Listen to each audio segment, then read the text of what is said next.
Hello दोस्तों, online study cover में आपका स्वागत है।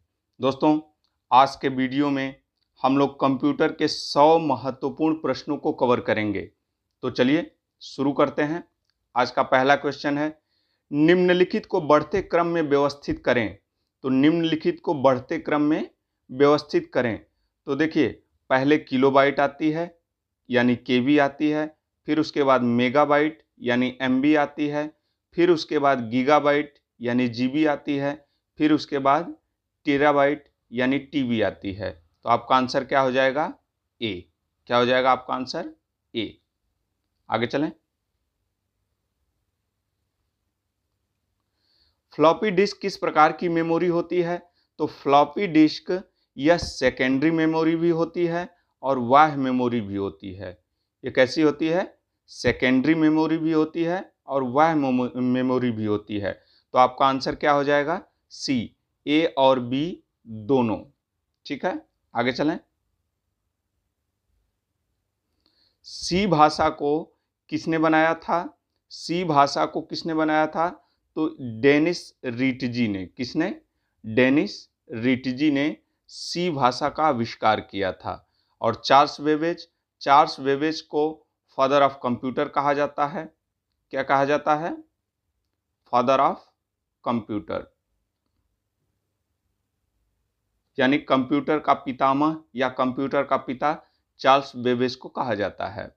और सी भाषा को किसने बनाया था? तो डेनिस रिटजी ने। ठीक है, आगे चलें। कंप्यूटर की दूसरी पीढ़ी किस पर आधारित थी? तो देखिए, कंप्यूटर की दूसरी पीढ़ी में ट्रांजिस्टर का प्रयोग किया गया था। किसका? ट्रांजिस्टर का प्रयोग किया गया था। एकीकृत परिपथ यानी आईसी का प्रयोग यह कंप्यूटर के थर्ड जनरेशन में किया गया था, तीसरी पीढ़ी में किया गया था। ठीक है, निर्वात नलिकाओं यानी वैक्यूम ट्यूब का प्रयोग यह कंप्यूटर की पहली पीढ़ी में किया गया था। किस पीढ़ी में? पहली पीढ़ी में।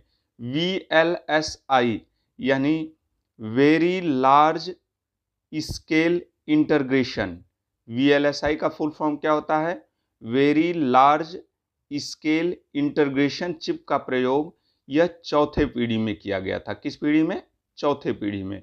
और पांचवी पीढ़ी के कंप्यूटर में ULSI का प्रयोग किया गया था। किसका?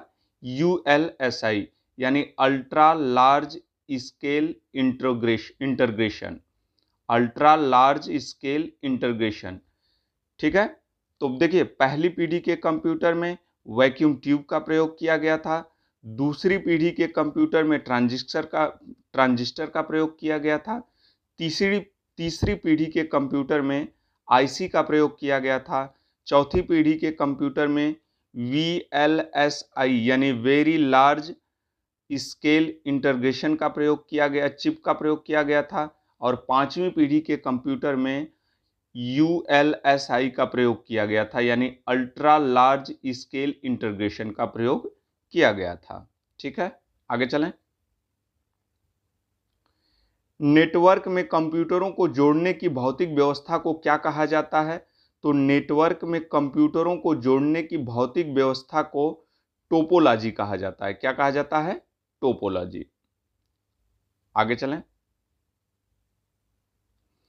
इनपुट का आउटपुट में रूपांतरण किसके द्वारा किया जाता है? तो इनपुट का आउटपुट में रूपांतरण यह सीपीयू के द्वारा किया जाता है। किसके द्वारा? सीपीयू के द्वारा। पहले इनपुट दिया जाता है, फिर उसके बाद प्रोसेसिंग होती है। क्या होती है?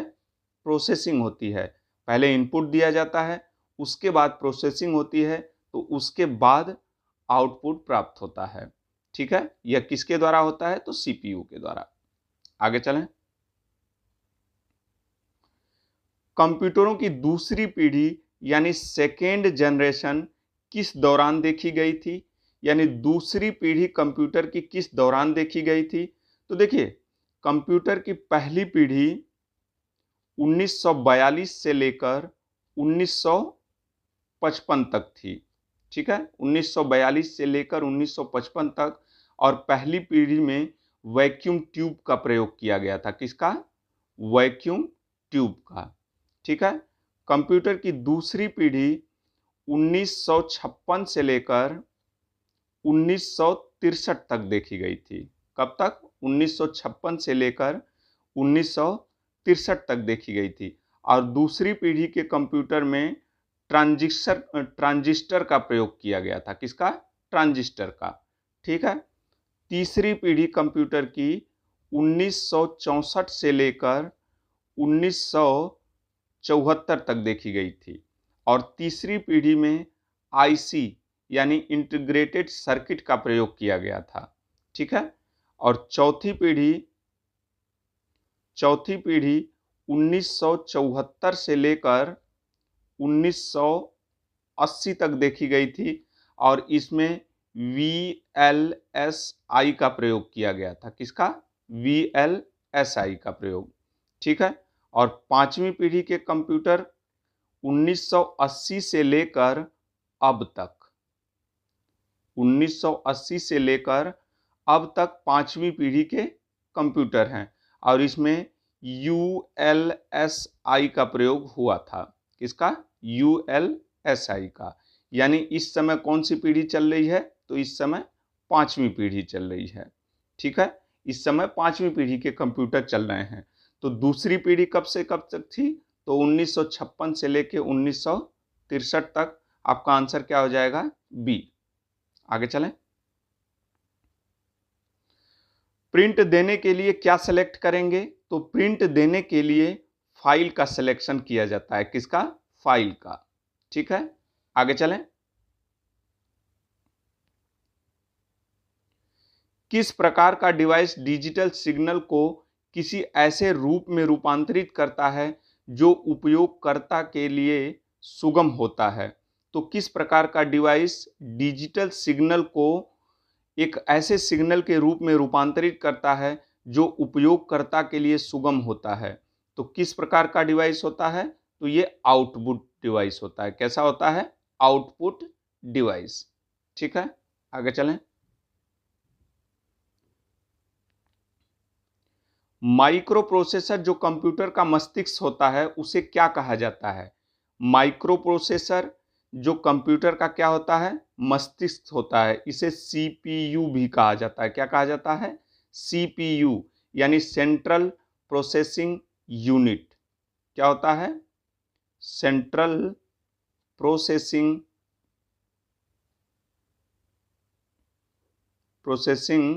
यूनिट।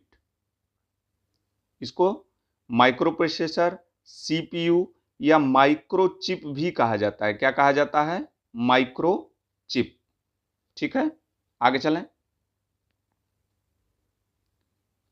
ULSI का फुल फॉर्म क्या होता है? तो देखिए ULSI यह कंप्यूटर की पांचवी पीढ़ी यानी वर्तमान की पीढ़ी के कंप्यूटरों में इसका प्रयोग किया जा रहा है। ठीक है। और इसका फुल फॉर्म होता है अल्ट्रा लार्ज स्केल इंटीग्रेशन। क्या होता है? Ultra large scale integration. और जो चौथी पीढ़ी के कंप्यूटर में प्रयोग होता है वो कौन सा होता है? VLSI। इसका फुल फॉर्म क्या होता है? तो वेरी लार्ज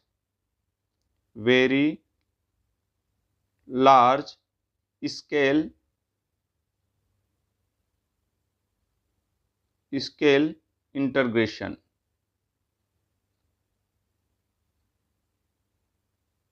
ठीक है। Very large scale integration VLSI यह चौथी पीढ़ी के कंप्यूटर में इसका प्रयोग हो रहा है। VLSI चिप का। आगे चलें।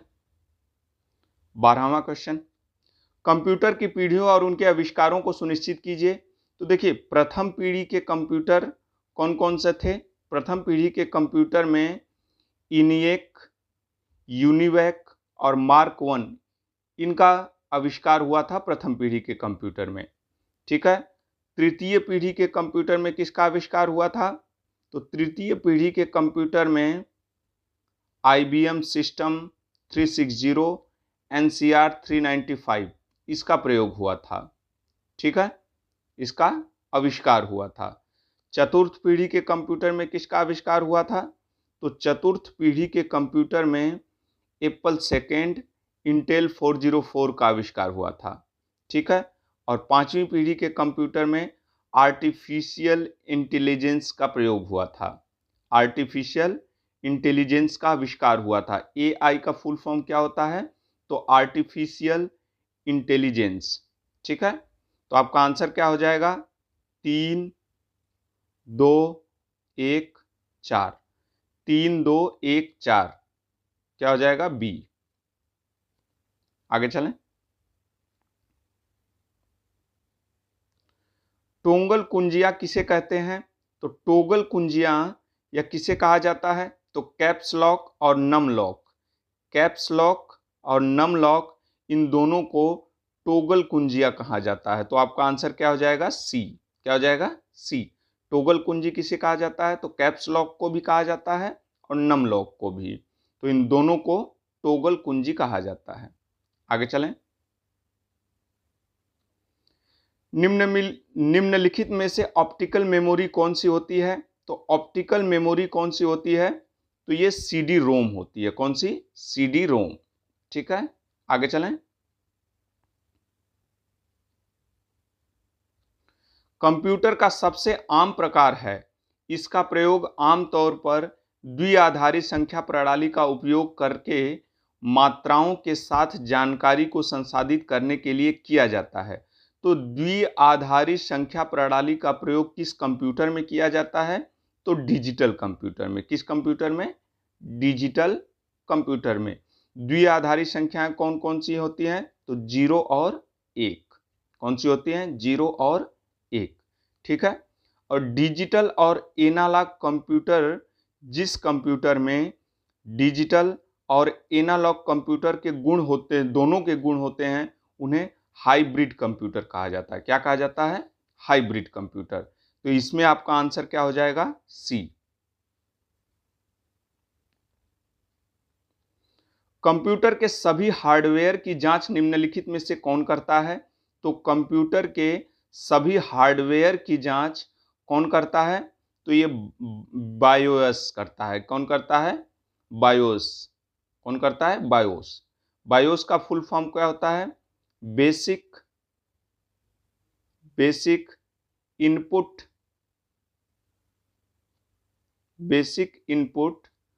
आउटपुट सिस्टम, ठीक है। Basic input output system, BIOS. आगे चलें। निम्नलिखित में से यह कथन किस पीढ़ी के बारे में कहा गया है? तो देखिए, इसका समय 1942 से लेके 1955 तक था, जो मैंने आपको बताया था। इस जनरेशन में वैक्यूम ट्यूब का प्रयोग किया गया था, इसमें मशीनी भाषा का प्रयोग किया गया था, इसमें मेमोरी के तौर पर चुंबकीय टेप एवं पंच कार्ड का प्रयोग किया गया था। चुंबकीय टेप नहीं, चुंबकीय ड्रम का प्रयोग किया गया था। किसका? चुंबकीय ड्रम का। देखिए, पहली पीढ़ी 1942 से लेके 1955 तक थी। इसमें 1942 से लेके 1955 तक थी। इसमें वैक्यूम ट्यूब का प्रयोग किया गया था और मेमोरी के तौर पर इसमें मैग्नेटिक ड्रम का प्रयोग किया गया था। किसका? मैग्नेटिक ड्रम या पंच कार्ड का प्रयोग किया गया था। तो यह कौन सा आंसर हो जाएगा आपका? सी, या यह प्रथम पीढ़ी के बारे में बताया गया है, ठीक है। पहली पीढ़ी 1942 से 1955, इसमें वैक्यूम ट्यूब का प्रयोग किया गया था और इसमें मेमोरी के तौर पर चुंबकीय ड्रम का प्रयोग किया गया था, ठीक है। आगे चलें।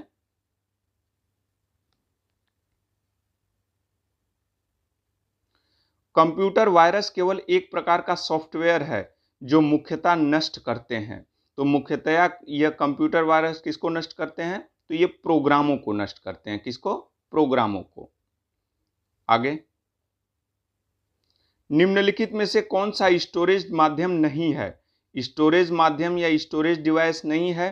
तो देखिए, डीवीडी स्टोरेज माध्यम है, स्टोरेज डिवाइस है, फ्लैश ड्राइव भी है, हार्ड डिस्क भी है, लेकिन कीबोर्ड में हम लोग कुछ स्टोर नहीं कर सकते, इसलिए यह स्टोर डिवाइस या स्टोरेज माध्यम नहीं है। एनालॉग और डिजिटल कंप्यूटर के मिश्रित रूप को क्या कहा जाता है? अभी मैंने बताया एनालॉग और डिजिटल कंप्यूटर के मिश्रित रूप को हाइब्रिड कंप्यूटर कहा जाता है। क्या कहा जाता है? Hybrid computer. भारत में निर्मित प्रथम सुपर कंप्यूटर को क्या नाम दिया गया था? तो देखिए, भारत में निर्मित प्रथम सुपर कंप्यूटर परम 8000 था। कौन था? परम 8000। इसका निर्माण 1991 में सीडैक के द्वारा किया गया था। किसके द्वारा?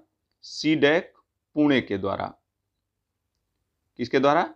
सीडैक पुणे के द्वारा 1991 में भारत का पहला सुपर कंप्यूटर परम 8000 का आविष्कार किया गया था। सिद्धार्थ, यह भारत का पहला कंप्यूटर था। क्या था? भारत का पहला कंप्यूटर। भारत का पहला कंप्यूटर कौन सा था? तो सिद्धार्थ। और भारत का पहला सुपर कंप्यूटर कौन सा था? तो परम 8000। ठीक है, सीडैक पुणे के द्वारा बनाया गया था। आगे चलें। कीबोर्ड पर एक की दबाने पर कितने बिट बनती है? तो कीबोर्ड पर एक की को दबाने पर कितने बिट्स बनती है? तो कितने बिट्स बनती है? तो 8 बिट्स बनती है। कितने? 8। डीटीपी का क्या अर्थ होता है? तो डीटीपी का अर्थ क्या होता है? तो डेस्कटॉप पब्लिशिंग। क्या होता है? Desktop publishing. आंसर क्या हो जाएगा? बी। आगे चलें। प्रथम पीढ़ी के कंप्यूटर का निर्माण किसने किया था? तो प्रथम पीढ़ी के कंप्यूटर का निर्माण किसने किया था? तो ये माचली, प्रेस्पर एकर्ट और जॉन माचली दोनों ने किया था। किसने?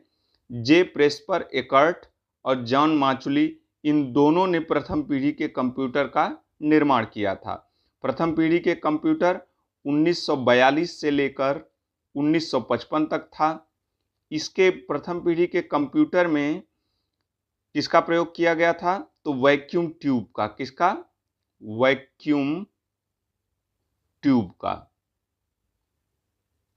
वैक्यूम ट्यूब का प्रयोग पहली पीढ़ी के कंप्यूटर में किया गया था। और पहली पीढ़ी के कंप्यूटर का आविष्कार किसने किया था? तो जे प्रेस्पर और जॉन माचली ने। और पहली पीढ़ी के कंप्यूटर में मेमोरी के तौर पर किसका प्रयोग हुआ था? तो मैग्नेटिक ड्रम का। मैग्नेटिक ड्रम या पंच कार्ड का। ठीक है, आगे चलें। कंप्यूटर हैकर के आक्रमण से अपने को बचाने के लिए क्या इंस्टॉल करना चाहिए? तो कंप्यूटर हैकर के आक्रमण से बचाने के लिए फायरवॉल डाउनलोड करना चाहिए, इंस्टॉल करना चाहिए। क्या करना चाहिए? फायरवॉल। आगे। निम्नलिखित में से किस उपकरण का प्रयोग किसी पेन या अन्य उपकरण से एक कागज के टुकड़े के सतह पर यांत्रिक गति द्वारा अत्यंत बड़े आरेखों या जटिल लाइन आर्ट को प्रिंट करने में किया जाता है?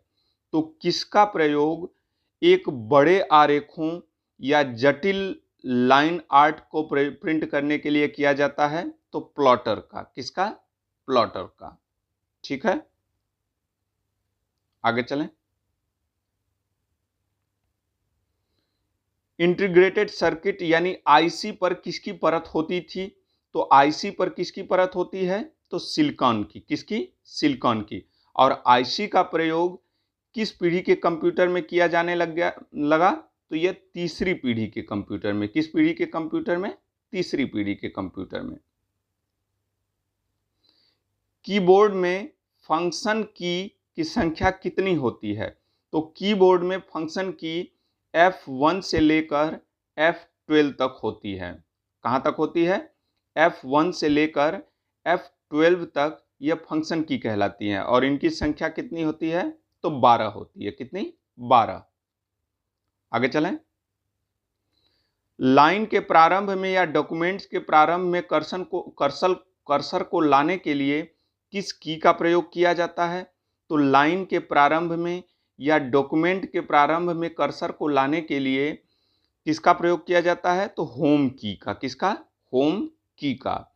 और लाइन के अंत में या डॉक्यूमेंट्स के अंत में कर्सर को लाने के लिए किसका प्रयोग किया जाता है? तो अंत में लाने के लिए एंड की का प्रयोग किया जाता है। किसका? एंड की का। और प्रारंभ में लाने के लिए होम की का। तो आपका आंसर क्या हो जाएगा यहां पे? सी। आगे चलें। विश्व का प्रथम सुपर कंप्यूटर 1976 में किस कंपनी द्वारा बनाया गया था? तो देखिए, विश्व का प्रथम सुपर कंप्यूटर कब बनाया गया था? तो 1976 में। किस कंपनी द्वारा? तो क्रे रिसर्च कंपनी के द्वारा। किसके द्वारा? क्रे रिसर्च कंपनी के द्वारा। विश्व का पहला सुपर कंप्यूटर कौन सा था? तो क्रे 1। क्या था? क्रे 1। ठीक है। विश्व का पहला सुपर कंप्यूटर कौन सा था? तो क्रे 1।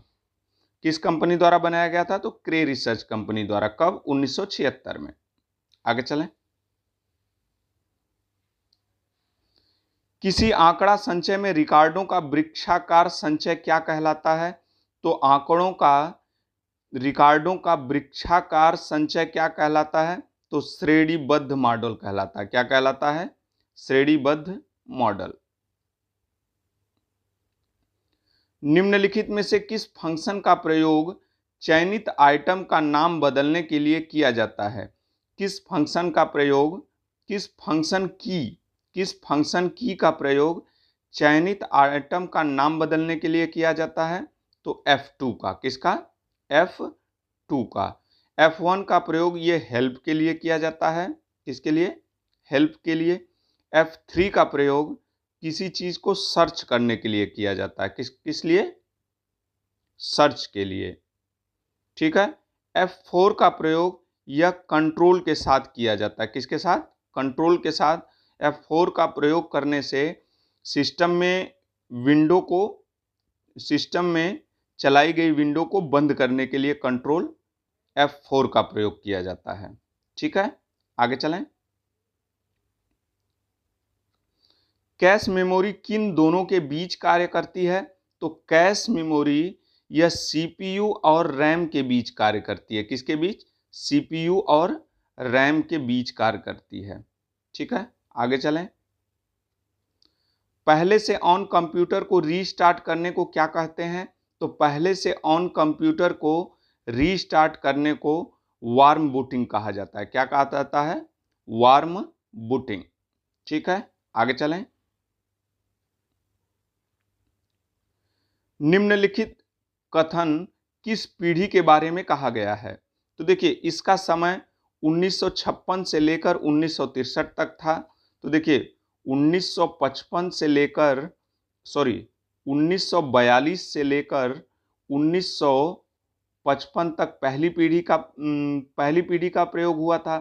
पहली पीढ़ी के कंप्यूटर का प्रयोग 1942 से 1955 तक था। और कंप्यूटर की दूसरी पीढ़ी कब से कब तक थी? तो 1956 से लेकर 1963 तक। इस जनरेशन में ट्रांजिस्टर का प्रयोग किया गया था और इसमें असेंबली भाषा का प्रयोग किया गया था। इसमें मेमोरी के तौर पे चुंबकीय टेप यानी मैग्नेटिक टेप का प्रयोग किया गया था। तो ये किस पीढ़ी के बारे में बताया गया है? तो दूसरी पीढ़ी के बारे में। किस पीढ़ी के बारे में? दूसरी पीढ़ी के बारे में। ऑप्शन क्या हो जाएगा? डी। इसका समय 1956 से 1963। दूसरी पीढ़ी का। इस जनरेशन में किसका प्रयोग किया गया था? ट्रांजिस्टर का। और मेमोरी के तौर पे किसका प्रयोग किया गया था? चुंबकीय टेप का। ठीक है। पहली पीढ़ी में किसका? वैक्यूम ट्यूब का। और मेमोरी के तौर पे चुंबकीय ड्रम का या पंच कार्ड का। 1942 से 1955 तक उसका समय था पहली पीढ़ी के कंप्यूटर का। ठीक है। आगे चलें। इसका निम्न कथन किस पीढ़ी के बारे में कहा गया है? तो 1964 से 1973 तीसरी पीढ़ी। कौन सी? तीसरी पीढ़ी। इसमें आईसी का प्रयोग किया गया था। ठीक है, इसमें आईसी का प्रयोग किया गया था। इसमें high level language, Fortran, COBOL आदि का प्रयोग किया गया था। इसमें मेमोरी के तौर पर चुंबकीय डिस्क का प्रयोग किया गया था। किसका? चुंबकीय डिस्क का। पहली पीढ़ी के कंप्यूटर में मेमोरी के तौर पे चुंबकीय ड्रम या पंच कार्ड का प्रयोग किया गया था। दूसरी पीढ़ी के कंप्यूटर में चुंबकीय टेप का प्रयोग किया गया था और तीसरी पीढ़ी के कंप्यूटर में मेमोरी के तौर पर चुंबकीय डिस्क का प्रयोग किया गया था। ठीक है, पहली पीढ़ी के कंप्यूटर वैक्यूम ट्यूब का प्रयोग किया गया था। दूसरी पीढ़ी के कंप्यूटर में ट्रांजिस्टर का प्रयोग किया गया था। तीसरी पीढ़ी के कंप्यूटर में आईसी का प्रयोग किया गया था। ठीक है, तो इसका आंसर क्या हो जाएगा? ए। यह तीसरी पीढ़ी के बारे में बात हो रही है। आगे चलें।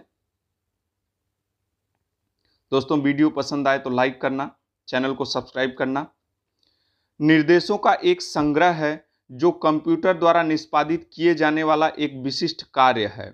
तो निर्देशों का एक संग्रह है जो कंप्यूटर द्वारा निष्पादित किए जाने वाला एक विशिष्ट कार्य है। तो कौन सा है? ये प्रोग्राम है। क्या है? प्रोग्राम।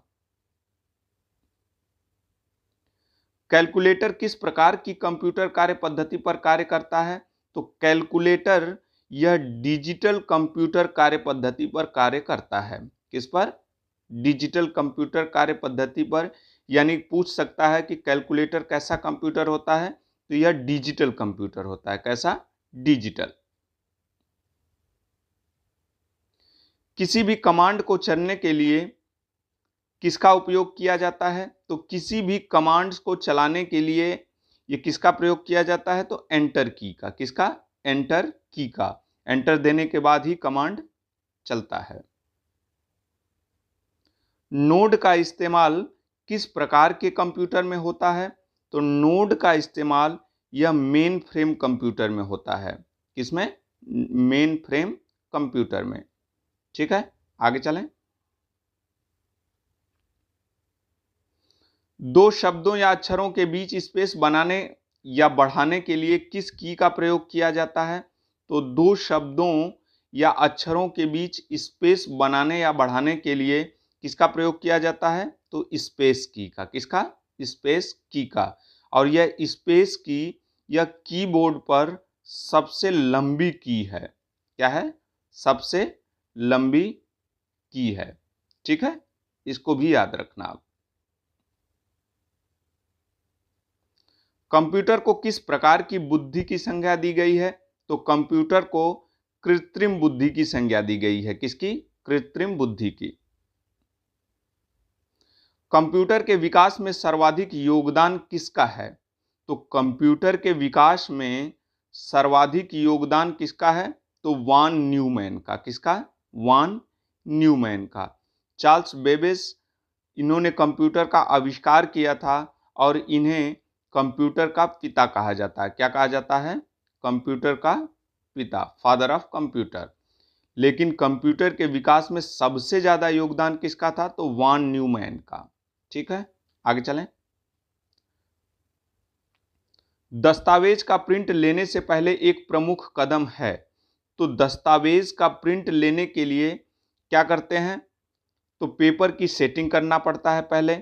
ठीक है, दस्तावेज का प्रिंट लेने के लिए पेपर की सेटिंग करना पड़ता है और फिर उसके बाद डॉक्यूमेंट का प्रिंट करना पड़ता है। ठीक है, तो यानी आपका आंसर क्या हो जाएगा? डी, बी और सी। पहले पेपर सेट करेंगे तब तो प्रिंट करेंगे। आगे चलें। 3G, 4G और 5G की मोबाइल प्रौद्योगिकी श्रृंखला में जी का क्या अर्थ होता है? तो जी का अर्थ क्या होता है? तो जनरेशन होता है। क्या होता है? जनरेशन।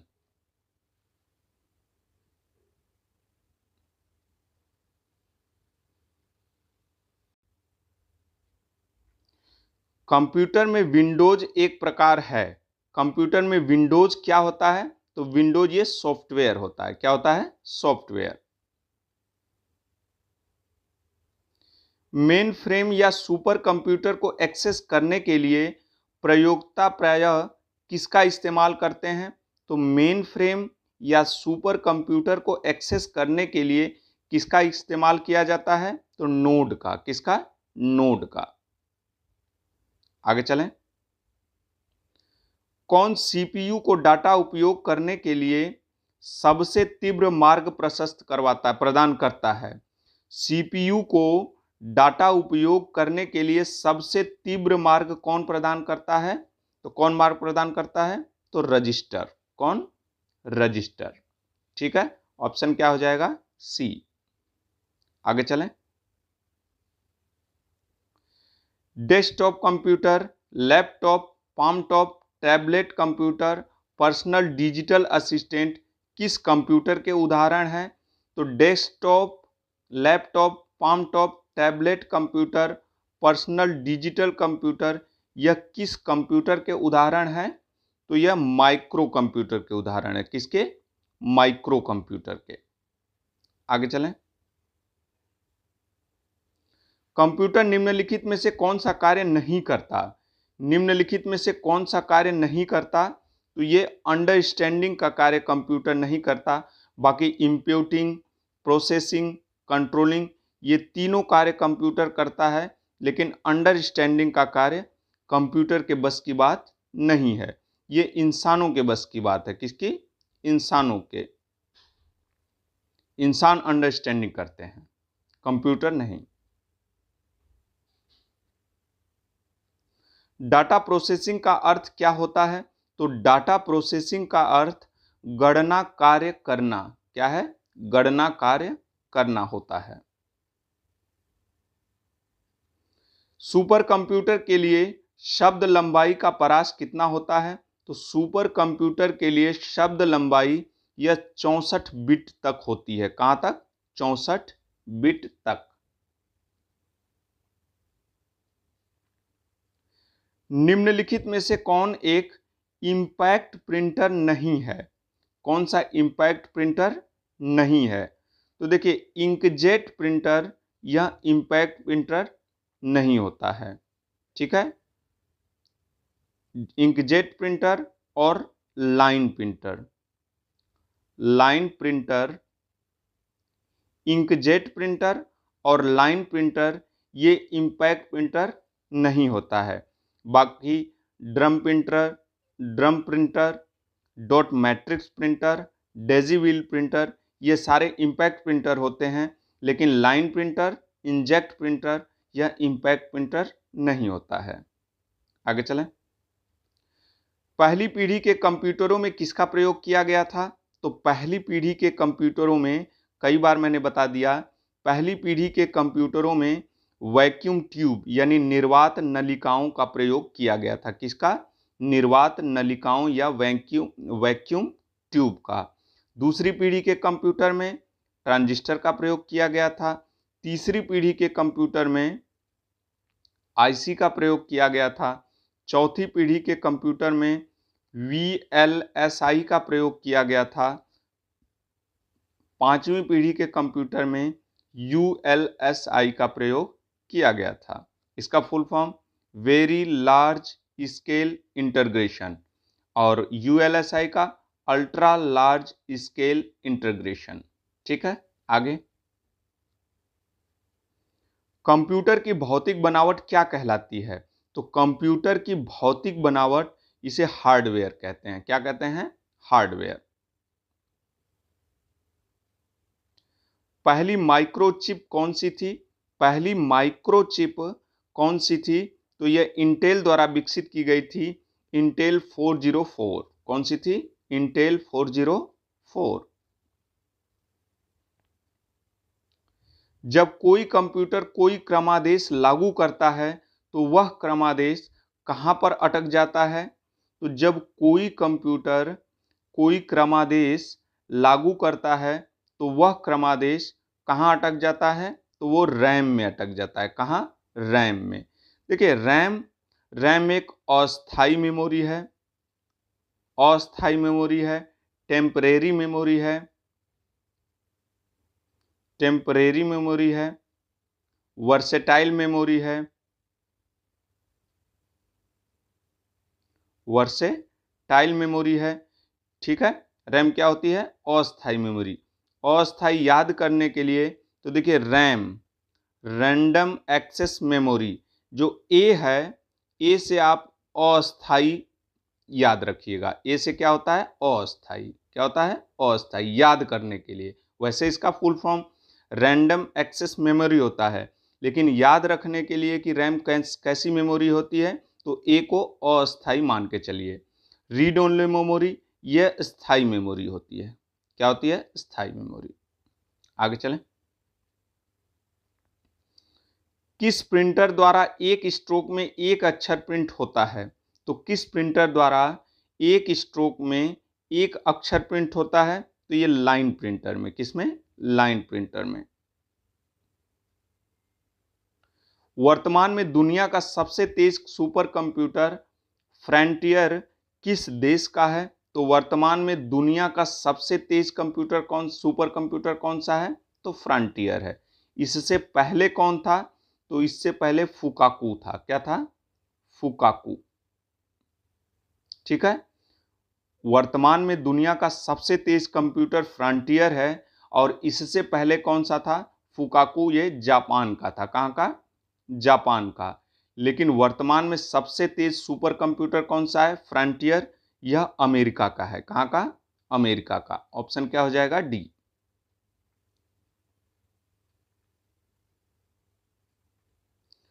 किसी भी कार्य को समाप्त करने या बीच में रोकने के लिए किस की का प्रयोग किया जाता है? तो किसी कार्य को समाप्त करने या बीच में रोकने के लिए किस की का प्रयोग किया जाता है? तो एस्केप की का। किसका? एस्केप की का। आगे चलें। निम्नलिखित में से कौन सा कार्य परिचालन निम्नलिखित में से कौन सा कार्य या परिचालन माइक्रोफोन उपकरण द्वारा संपन्न होता है? तो माइक्रोफोन उपकरण द्वारा कौन सा कार्य संपन्न होता है? तो ध्वनि तरंगों को विद्युत संकेतों में परिवर्तित करना। क्या होता है? ध्वनि तरंगों को विद्युत संकेतों में परिवर्तित करना। तो आपका आंसर क्या हो जाएगा? ए। कंप्यूटर स्क्रीन पर रेखाएं या आकृतियां बनाना, यह तो माइक्रोफोन का कार्य नहीं है। एक कागज पर छपे या लिखे अल्फा न्यूमेरिक वर्णों का पता लगाना, यह भी माइक्रोफोन का कार्य नहीं है। बार कोड को पढ़ता है और उन्हें विद्युत प्लस में परिवर्तित करता है, तो यह भी माइक्रोफोन का कार्य नहीं है। आपका आंसर क्या हो जाएगा? ए। इंजीनियरिंग और बड़ी बिल्डिंग्स डिजाइन में कौन सा प्रिंटर काम में लाया जाता है? तो इंजीनियरिंग और बड़ी बिल्डिंग्स डिजाइन में कौन सा प्रिंटर काम में लाया जाता है? तो ये कौन सा होता है? प्लॉटर। कौन सा प्रिंटर होता है? तो प्लॉटर होता है। आगे चलें। कार्य के आधार पर कंप्यूटर को कितने भागों में विभाजित किया गया है? तो कार्य के आधार पर कंप्यूटर को 3 भागों में विभाजित किया गया है। कितने भागों में? 3 भागों में। कौन कौन सा? तो एक है डिजिटल कंप्यूटर, एक है एनालॉग कंप्यूटर, और एक है हाइब्रिड कंप्यूटर।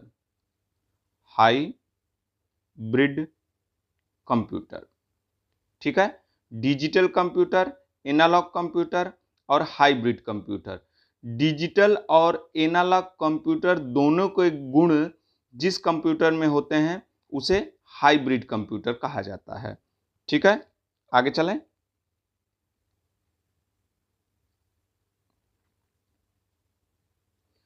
1943 में डब्ल्यू माचली और जे प्रेस्पर एकर्ट द्वारा बिना किसी भी यांत्रिक हिस्सों के बनाए गए पहले कंप्यूटर को क्या नाम दिया गया था?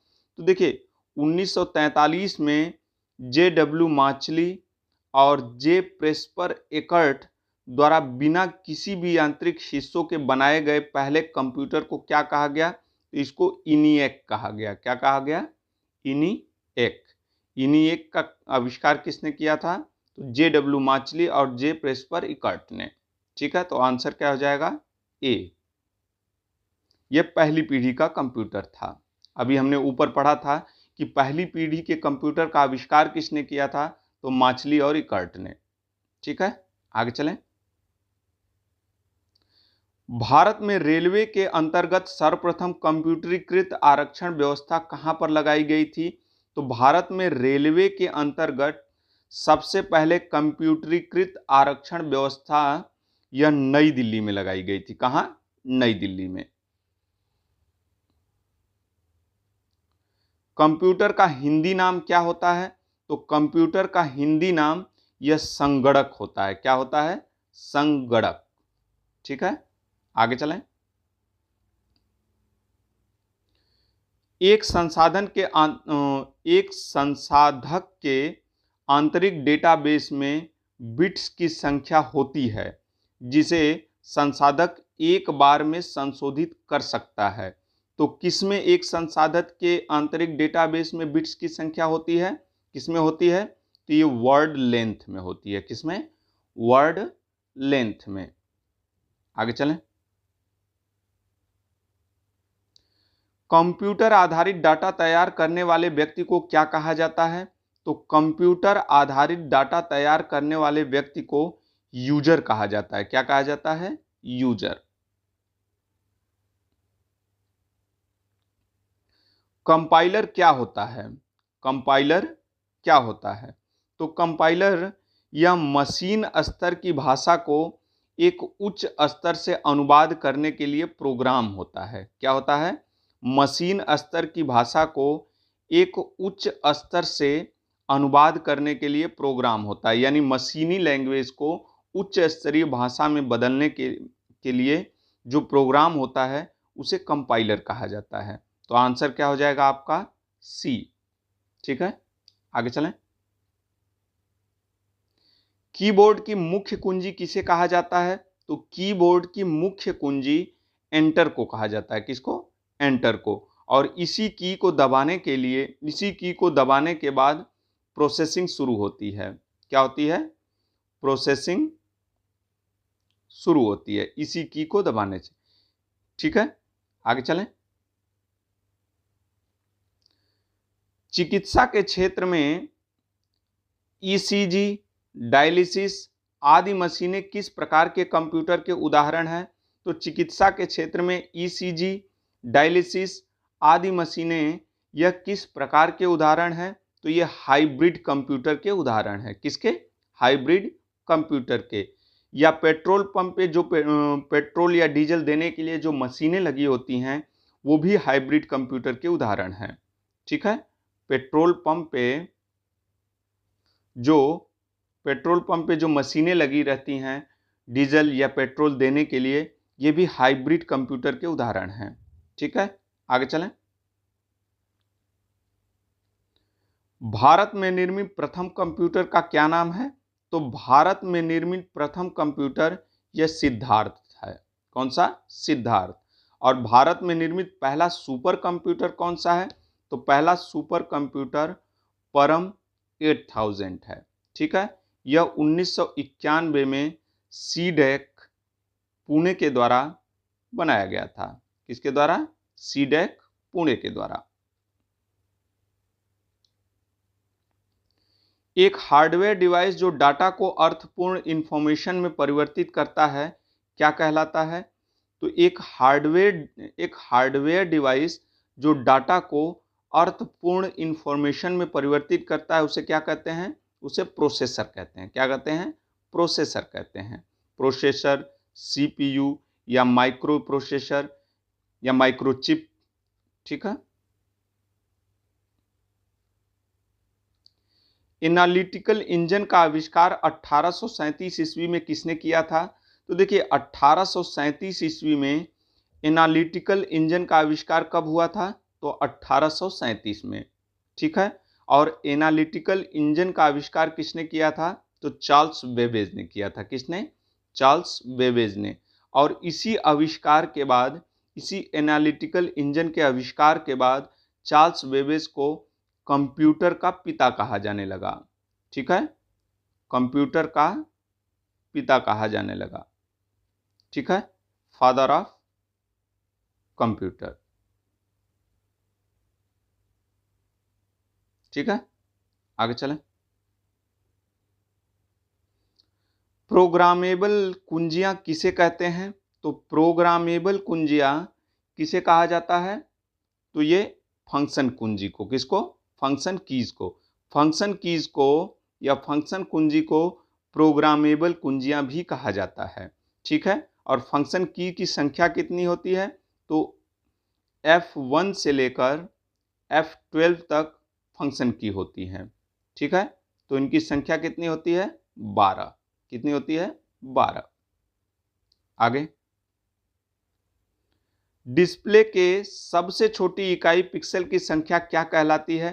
तो डिस्प्ले की सबसे छोटी इकाई पिक्सल की संख्या क्या कहलाती है? तो रिजोल्यूशन। क्या कहलाती है? रिजोल्यूशन। कौन सी कोटि बायोस को सर्वोत्तम परिभाषित करती है? बायोस को सर्वोत्तम परिभाषित कौन सी कोटि करती है? तो ये फर्मवेयर। कौन सी? फर्मवेयर। बायोस का फुल फॉर्म क्या होता है? Basic input output system. क्या होता है? Basic input output system. ठीक है, आगे चलें। पारंपरिक कंप्यूटर में सीआरटी मॉनिटर होते थे। पारंपरिक कंप्यूटर में सीआरटी मॉनिटर होते थे। सीआरटी का क्या अर्थ है? तो सीआरटी का अर्थ कैथोड रे ट्यूब होता है। क्या होता है? Cathode ray tube. ठीक है, आगे चलें। किस कंप्यूटर भाषा का प्रयोग वाणिज्यिक कार्यों में किया जाता है? तो किस कंप्यूटर भाषा का प्रयोग वाणिज्यिक कार्यों में किया जाता है? तो कोबोल का। किसका? कोबोल का। किसका प्रयोग किया जाता है वाणिज्यिक भाषा के लिए? तो कोबोल का प्रयोग किया जाता है। आधुनिक कंप्यूटर की खोज सबसे पहले कब हुई थी? तो आधुनिक कंप्यूटर की खोज सर्वप्रथम 1946 में हुई थी। कब हुई थी? 1946 में। ALU का पूर्ण रूप क्या है? ALU का पूर्ण रूप अर्थमेटिक लॉजिक यूनिट। क्या होता है? अर्थमेटिक लॉजिक यूनिट ALU का फुल फॉर्म होता है। आगे चलें। कौन एक प्रकार का लघु प्रोग्राम है जो कंप्यूटर को उस समय से नियंत्रित करता है जब से यह ऑन होता है और तब तक जब तक ऑपरेटिंग सिस्टम उसे अपने नियंत्रण में न ले ले? तो कौन सा एक ऐसा लघु प्रोग्राम है जो कंप्यूटर को उस समय से नियंत्रित करता है जब से यह ऑन होता है और तब तक जब तक ऑपरेटिंग सिस्टम उसे अपने नियंत्रण में न ले ले? तो ये कौन करता है? ये बायोस करता है। कौन करता है? बायोस। ठीक है, आगे चलें। सबसे पहला मिनी कंप्यूटर कौन सा है?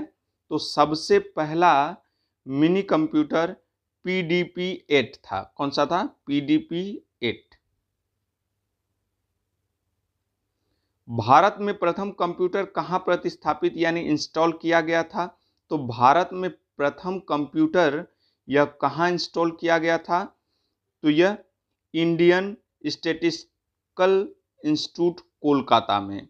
कहां पर इंस्टॉल किया गया था भारत में पहला कंप्यूटर? तो इंडियन स्टैटिस्टिकल इंस्टीट्यूट कोलकाता में यह पहले प्रतिस्थापित यानी इंस्टॉल किया गया था। पहला कंप्यूटर आर्किटेक्चर कौन था? पहला कंप्यूटर आर्किटेक्चर कौन था? तो ये कौन था? John von Neumann. कौन था? John von Neumann. आगे चलें। निम्नलिखित में से क्या बेसिक इनपुट आउटपुट सिस्टम यानी बायोस, निम्नलिखित में से क्या बायोस की भूमिका का वर्णन करता है? तो बायोस की भूमिका का वर्णन इसमें से कौन सा करता है? तो इनमें से बायोस की भूमिका का वर्णन कौन करता है? तो यह एक प्रोग्राम है जो रोम से निष्पादित होता है और जब कंप्यूटर चालू होता है। ठीक है, यह एक प्रोग्राम है जो रोम से निष्पादित होता है और कंप्यूटर चालू होता है। जब कंप्यूटर चालू होता है तब यह कार्य करता है और तब तक कार्य करता है जब तक ऑपरेटिंग सिस्टम इसे अपने अंडर में नियंत्रण में न ले ले। अभी हमने पढ़ा था ऊपर। ऑप्शन क्या हो जाएगा? बी।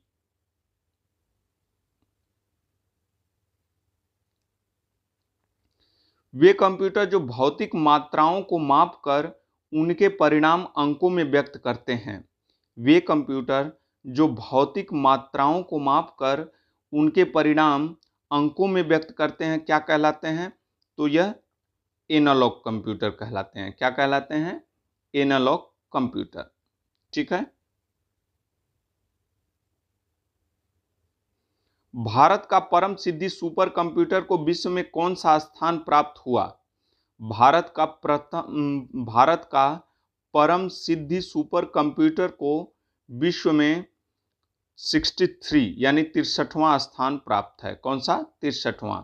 इसको टॉप 500 में 63 यानी 63वां स्थान प्राप्त है। कंप्यूटर प्रोसेस द्वारा इंफॉर्मेशन में किसे परिवर्तित करता है? तो कंप्यूटर प्रोसेस द्वारा इंफॉर्मेशन में किसे परिवर्तित करता है? तो डेटा को। किसको? कंप्यूटर प्रोसेसर द्वारा डेटा को इंफॉर्मेशन में परिवर्तित करता है। ठीक है, आगे चलें। वह कौन सा नियम है जो बताता है कि प्रोसेसर की गति या कंप्यूटर की समग्र प्रसंस्करण शक्ति प्रत्येक 2 वर्ष पर दोगुनी हो जाती है? वह कौन सा नियम है जो बताता है कि प्रोसेसर की गति या कंप्यूटर की समग्र प्रसंस्करण शक्ति प्रत्येक 2 वर्ष पर दोगुनी हो जाती है? तो यह कौन सा नियम है? तो यह मूर का नियम है। किसका? मूर का नियम। परिधीय उपकरण कार्यक्षमता जोड़ने के लिए कंप्यूटर सिस्टम से कनेक्ट होते हैं। कंप्यूटर सिस्टम से कनेक्ट होते हैं। निम्नलिखित में से कौन सा परिधीय उपकरण नहीं है? तो देखिए, परिधीय उपकरण कार्यक्षमता जोड़ने के लिए कंप्यूटर सिस्टम से कनेक्ट होते हैं। निम्नलिखित में से परिधीय उपकरण कौन सा नहीं है? तो देखिए, कंप्यूटर सिस्टम से कनेक्ट होते हैं। तो स्कैनर, यह कंप्यूटर सिस्टम से कनेक्ट होता है। माउस भी कंप्यूटर सिस्टम से कनेक्ट होता है। मुद्रक यानी प्रिंटर भी कंप्यूटर सिस्टम से कनेक्ट होता है। लेकिन मदरबोर्ड कनेक्ट नहीं होता। यही परिधीय उपकरण यही नहीं है। ठीक है, आगे चलें।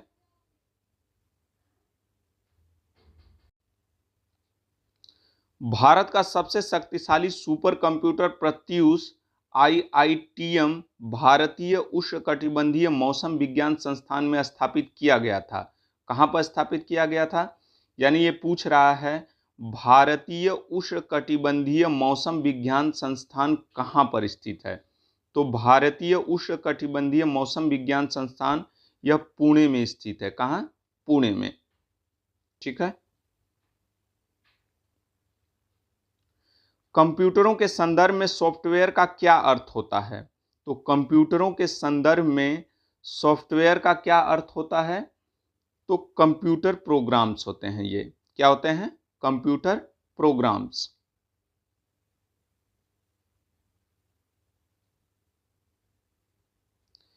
क्रे1, सीडीएस साइबर, IBM 4381, यूनिवैक 1110 किसके उदाहरण हैं? तो यह किसके उदाहरण है? मेन फ्रेम कंप्यूटर के। किसके? मेन फ्रेम कंप्यूटर के। क्रे1 यह सुपर कंप्यूटर का उदाहरण है। किसका? सुपर कंप्यूटर का उदाहरण है क्रे1। तो यह मेन फ्रेम कंप्यूटर में नहीं आएगा। सीडीएस साइबर, IBM 4381, यूनिवैक 110 यह किसके उदाहरण हैं? तो यह मेन फ्रेम कंप्यूटर के उदाहरण हैं। आगे चलें। निम्नलिखित में से कौन सा कार्य किसी कंप्यूटर के CPU द्वारा निष्पादित नहीं किया जाता? तो कौन सा कंप्यूटर का कार्य किसी कंप्यूटर के CPU द्वारा निष्पादित नहीं किया जाता? तो यह निर्देश या व्याख्या। निर्देश व्याख्या यह कंप्यूटर के CPU द्वारा निर्देशित नहीं किया जाता है। आगे चलें। कौन केंद्रीय प्रसंस्करण इकाई यानी सीपीयू और मुख्य स्मृति के बीच बफर के रूप में कार्य करता है? तो केंद्रीय प्रसंस्करण इकाई यानी सीपीयू और मुख्य स्मृति के बीच बफर के रूप में कार्य कौन करता है? तो इनमें से कौन करता है? Cache memory. कौन करती है? कैश स्मृति। कंप्यूटर का सबसे महत्वपूर्ण भाग कौन सा होता है? तो कंप्यूटर का सबसे महत्वपूर्ण भाग कौन सा होता है? तो सीपीयू होता है। कौन सा? सीपीयू। आगे चलें। सीपीयू का वह भाग जिसमें सर्किटरी लगा होता है और जो संग्रहित प्रोग्रामों को पूरा करने या निष्पादित करने के लिए पूरे कंप्यूटर सिस्टम को निर्देशित करने के लिए विद्युत संकेत का प्रयोग करता है, उसे किस नाम से जाना जाता है? तो विद्युत संकेत का प्रयोग कौन करता है? तो कंट्रोल यूनिट। कौन करता है? Control unit. आगे चलें। निम्नलिखित में से कौन सा कंप्यूटर एनालॉग आउटपुट को डिजिटल फॉर्म में परिवर्तित करने से मुख्यतः संबद्ध है? तो निम्नलिखित में से कौन सा कंप्यूटर एनालॉग आउटपुट को डिजिटल फॉर्म में परिवर्तित करने से मुख्यतः संबद्ध है? तो देखिए, एनालॉग कंप्यूटर, अब इसमें एनालॉग आउटपुट और डिजिटल फॉर्म में परिवर्तित करने से मुख्यतः संबद्ध है, यानी दोनों के गुण जिसमें होते हैं, मैंने बताया था आपको, उसे हाइब्रिड कंप्यूटर कहा जाता है। क्या कहा जाता है? Hybrid computer. दोस्तों, लास्ट क्वेश्चन है ये। इलेक्ट्रॉनिक कंप्यूटर का आविष्कार किसने किया था? तो इलेक्ट्रॉनिक कंप्यूटर का आविष्कार किसने किया था? एलन एम ट्यूरिंग ने। किसने? एलन एम ट्यूरिंग ने। दोस्तों, इस वीडियो को पीडीएफ पाने के लिए टेलीग्राम चैनल से जुड़ जाइए और कल एक नए वीडियो के साथ हाजिर होंगे। तब तक के लिए धन्यवाद।